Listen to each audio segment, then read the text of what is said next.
Hello everybody. I have gotten a lot of independent requests of people asking me to do cooking videos because I can never shut up about it. Anyway, thought we would do a test run, see how it goes. I'm Travis, Aaron is behind the camera. Tonight we're going to do something interesting, something I've never done before. It's called Cacio e Pepe, which in Italian means cheese and pepper. It's basically challenge mode mac and cheese. If you like mac and cheese, this is the extremely hard way to do it that might just be a little bit better. It's very simple as far as very few ingredients, but it's really hard to pull off. There are a lot of ways that it can go wrong. If you get it too hot, the cheese can break down.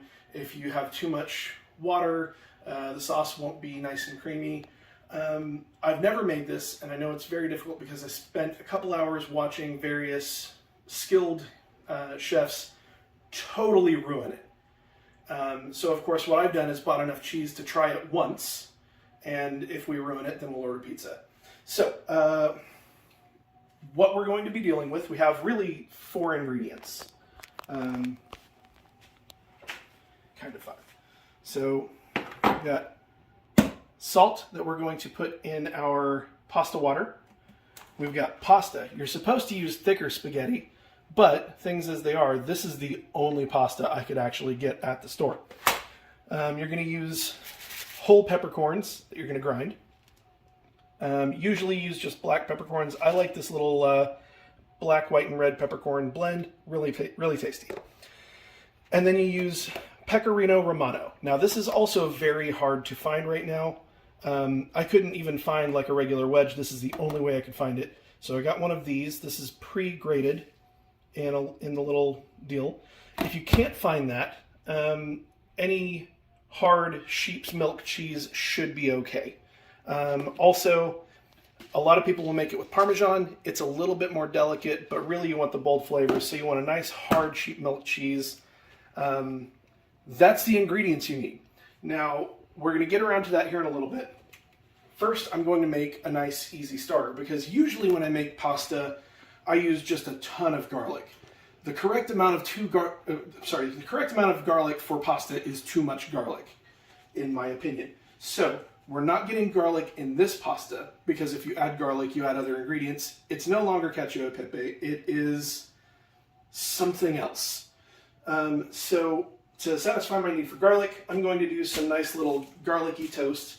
And what we're going to do is we're going to take whole garlic pods and put them here in foil, douse them with a little olive oil, and top with salt and pepper. I've got the oven started preheating to 375. We're going to take all the loose paper off the side of the garlic pod. Doesn't take very long. You don't have to be super thorough. Just get anything that's hanging off. We're going to cut off about the top third of these, like so. I'm not going to get all these, but that's okay. We just want to expose the top. So we've exposed the top of all but that one. Get that one. Probably cut this guy a little bit. There we go. You'll have a little bit of waste product here. That's okay. You can either go in and salvage it to use later, or if you bought a whole bunch like me, I'm just going to toss these because I cannot be bothered. So we're going to take this. We're going to take a little square of aluminum foil. Going to bring it up like so. We got our salt and pepper. We got our olive oil. Nice little douse. You can just kind of feel that. You don't have to measure anything. Most of this should be done by emotion. A few bits of salt. Nice healthy bit of pepper. These right here. Wrap it up like a baked potato. We're going to put this in the oven at 375 for about 45 minutes. At the 45-minute mark, we're just going to take these and open them up so the hot air can get right to them and kind of start caramelizing the top. Once it comes out, we're basically just going to squeeze the garlic goo out of it. And It's going to be nice and roasty and caramelized. We're just going to squeeze the heck out of it, put it on a plate, mix it with a little bit of oil, maybe a little bit of butter, and you've got basically a garlic paste. And then the last 5 minutes that it's in the oven, we're going to take this, kind of cut it most of the way through, put a little bit of olive oil on that as well, put that in for about 3 to 5 minutes so that it gets nice and toasty. And then we have the most ridiculous garlic bread, and it's really not much harder to make than anything else. You just need to know that you want it an hour ahead of time. Okay, so we'll come back and finish the pasta dish.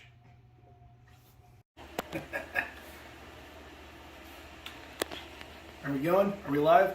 Okay, so we got done here. We made our little lovely little roast garlic paste. So once those little garlic bulbs are done, you can basically just pluck them. If they're right, you can just pluck them right out with a fork, or you can kind of squeeze and they'll just pop right out. I added a little bit of butter and a little bit of olive oil to this and kind of spread it around. Got some nice crusty bread here.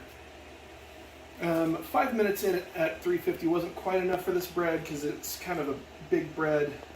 So I ended up putting it in, cutting it and setting it sideways and putting it in for about another 5 minutes. And delicious. Okay.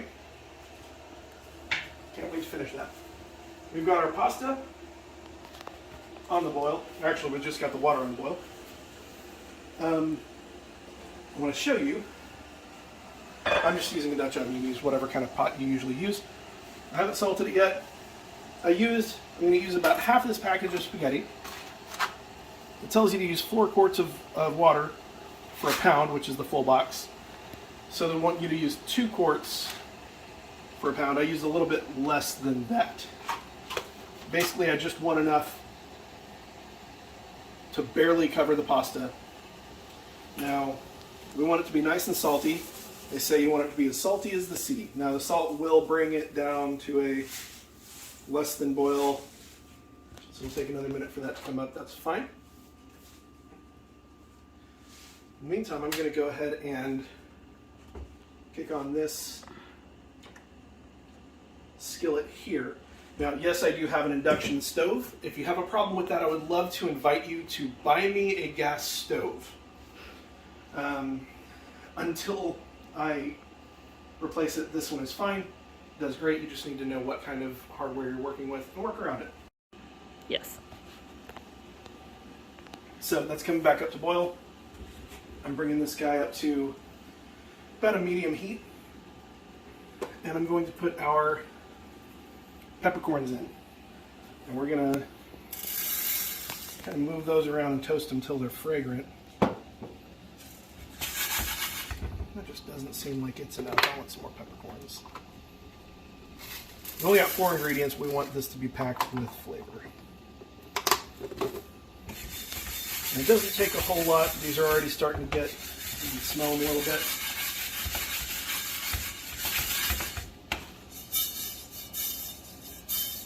I'm not going to try to flip too much here. Okay, we're going to put this pasta in. I'm going to be using my timer here because I'm bad at estimating time. That's okay.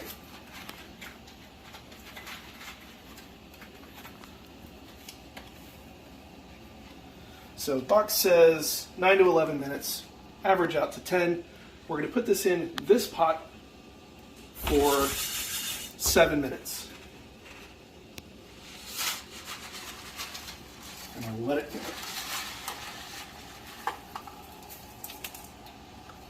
Well, that didn't happen as nicely as I wanted it to, but that's fine.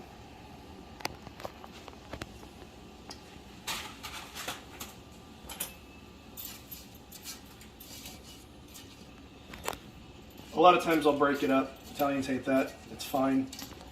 This, you want these to be nice long strands, so don't break it up. Set this for timer. Nope, that's an alarm. I don't want an alarm. Timer. Let's see, 6 minutes, 30 seconds and go. All right, now our timer starts. Let this come back up to boil. It'll bring it down a little bit and put the lid back on. Go. Keep an eye on it. Meanwhile, they're not quite where we want them to be.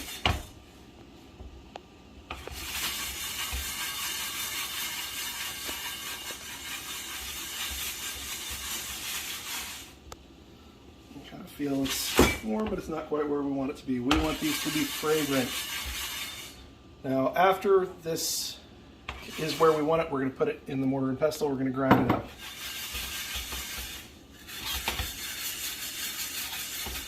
Doesn't have to be too terribly fine because it's actually going to go back in the skillet, and we're going to let it infuse with some of that pasta water. Let's see, I got my checklist here. Whole peppercorns grind, heat the skillet a bit, yep, good to go. Basically, a couple minutes of just watching it, and this is going to be the last quiet time.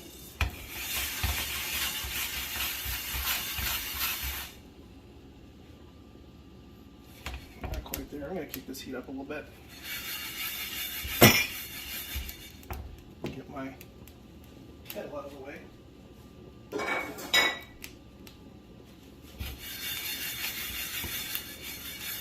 Okay, it's starting to get a little bit fragrant there. Now I can smell it. Okay, a little bit of smoke and I can smell it. So we're killing that for a moment. I'm going to just dump these back in here. Might lose a few. That's fine. River has come to say hello. Show the baby.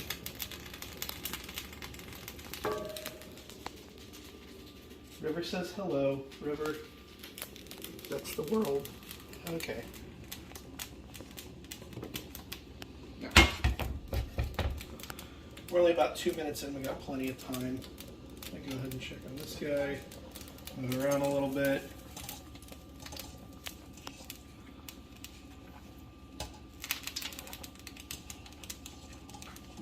Sticking to the bottom. Bring that way down because I'm using cast iron, and it sure does retain heat. Okay, now we're going to go take our frustrations out on this pepper, being careful not to explode it on ourselves because it is hot.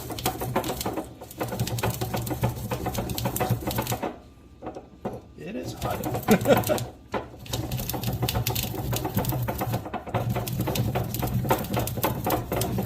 And that smells just great as it's coming out. As it's getting ground down, you can really smell what the flavor is going to be.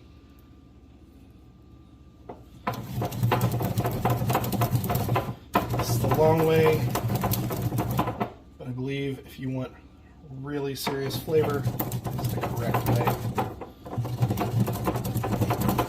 I know you can't see it, I'm trying to keep it from popping out everywhere. And because we're going to kind of, oh goodness, I've made a terrible mess. Because we're going to kind of infuse this in our pasta water, it doesn't have to be super fine grind. Though it might be nice if we can get it there. I thought it was going to be a lot more time crunch, but preparing all this stuff ahead of time really makes the difference. Getting your mise en place set up where everything is where it should be. And get there, we're not quite there. Watch as I become winded from grinding some pepper. Okay, and we're pretty close to good there. We want it ground, but not too fine. We want to see those nice big pepper flakes. Got about 2 minutes left, which means we're going to go ahead and kick this back on that skillet there. Give this a stir. It needs to come up a little bit.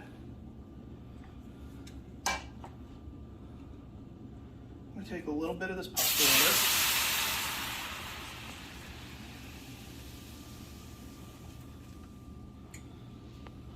About that much.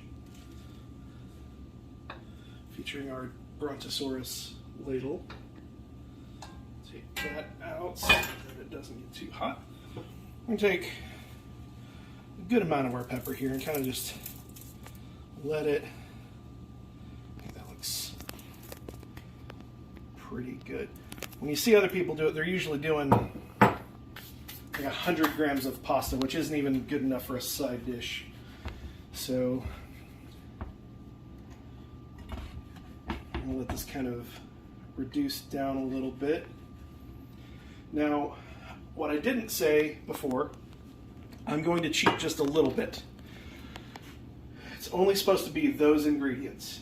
However, I am going to cheat and use just a little bit of olive oil right when we first put in the pasta to kind of act as a buffer and help keep the sauce from breaking down and turning our cheese all stringy. That's probably a little too warm. Bring it down a little bit. Using chopsticks for this, that's okay in this pan because it is carbon steel. If you've got, oh, there it is. If you've got a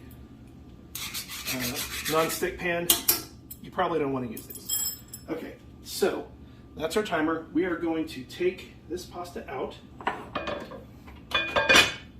You're going to, man, that really didn't go quite as long as I'd have liked. I'm just going to spoon our pasta into this skillet.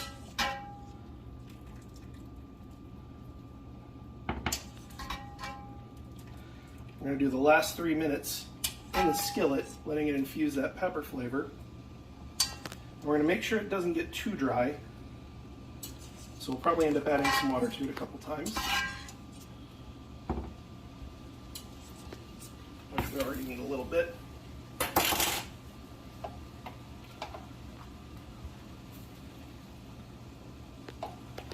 Because we are still cooking it. Let's bring that down so you can see.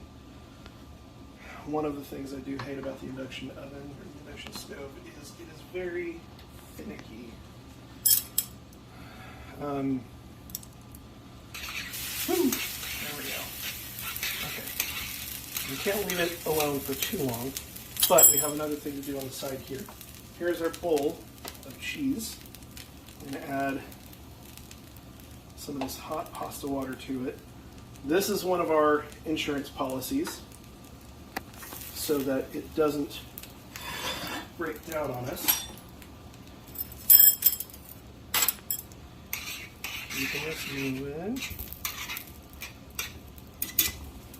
Say, probably a 2-minute timer here. I'm gonna take this and we're just gonna kind of form it. We need a little bit more.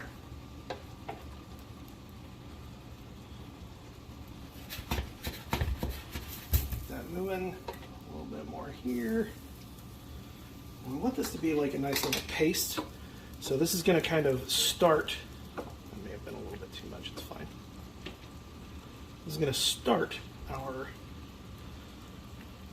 cheesiness.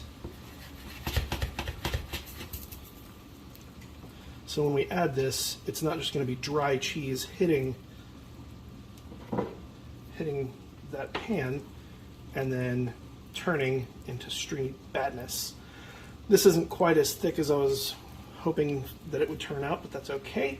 It's also very finely grated, which is, I think, going to end up being great for us. About a minute left. Let's go ahead and agitate this plenty. Add a little bit more of this.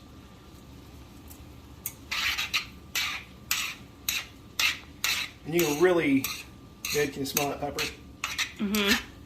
It is, this is a boldly flavored dish.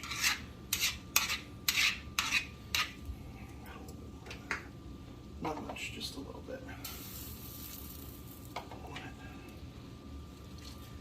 And it can be a little bit extra watery right while it's hot. Once we mix this in, it'll kind of cool down and a lot of that water will turn into sauce, thicken up. I'm going to go ahead and add, not a lot, just a little bit, because I just want those noodles, just want that pasta coated just a little bit as an insurance policy. Okay, and we can rely on timers, but the most important thing is to taste. It looks like this is still a little bit al dente.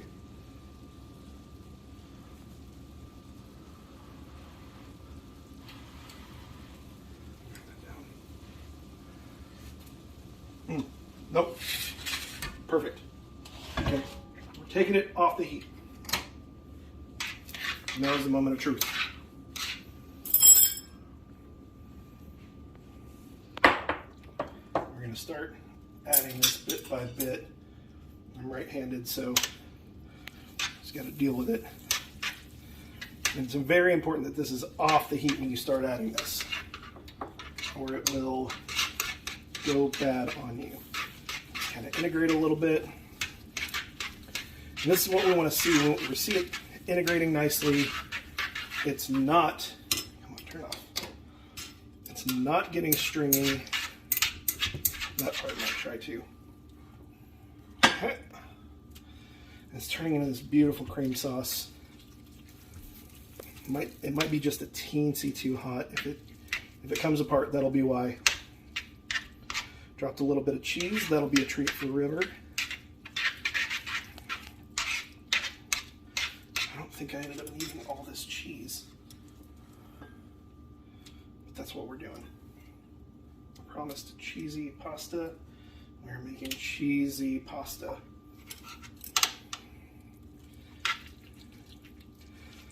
It's not getting stringy. I think it's a little bit hotter than I would like it to be at this point. Actually, this might that might have been a little bit too much. We'll see. Moving it around, and I kind of want a nice thick cream sauce. You can see it's not coming apart.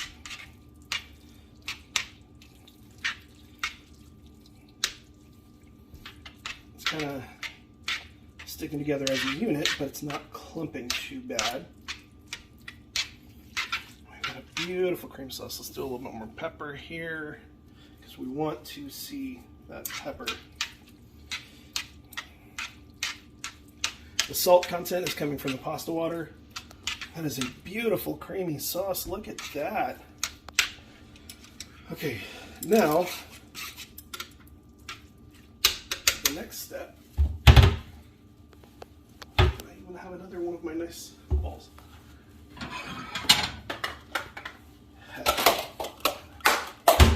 That's fine. The proof is in the eating. So what we're going to do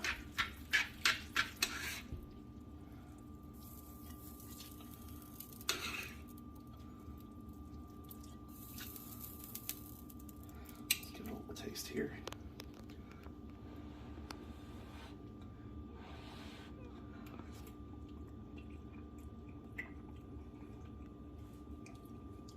That's pretty good.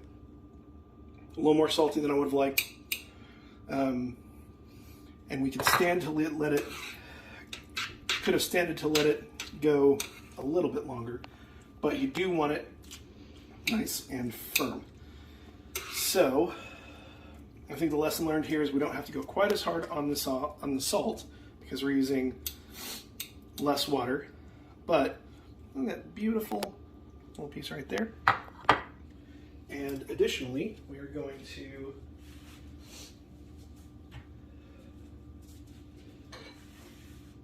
take one of these crostinis, put some of that nice